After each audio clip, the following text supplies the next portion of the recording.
தேன்போல் கவி ஒன்று செப்புக நீர் என்று பல நண்பர் வந்து பாரதியாரை நலமாக கேட்டார்.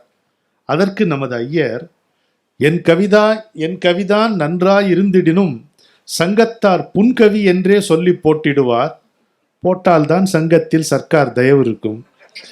ஆதலினால் உங்கட்கு வேண்டுமெனில் ஓதுகின்றேன் என்றுரைத்தார். அந்த விதம் ஆகட்டும் என்றார்கள் நண்பரெல்லாம். செந்தமிழ்நாடெனும் போதினிலே இன்பத் தேன் வந்து பாயுது காதினிலே என்று அழகு தமிழ்நாட்டை அப்படியே நெஞ்சால் எழுதி முடித்தார். இசையோடு பாடினார். காதினிக்கும் நல்ல கருத்தினிக்கும் பாட்டு இந்நாள் மேதினியில் சோதி விளக்கு அப்படின்னு எழுதுறார் பாரதிதாஸ். ஏன்னா கேட்டிருக்கார் அந்த பாட்டை, அவர் பாடி கேட்டிருக்கார். காதினிக்கும் நல்ல கருத்தினிக்கும் பாட்டு இந்நாள் மேதினியில் சோதி விளக்கு அப்படின்னு அந்த பாட்டு தான் இது. செந்தமிழ்நாடெனும் போதினிலே இன்பத்தேன் வந்து பாயுது காதினிலே, எங்கள் தந்தையர் நாடென்ற பேச்சினிலே ஒரு சக்தி பிறக்குது மூச்சினிலே, ஒரு சக்தி பிறக்குது மூச்சினிலே.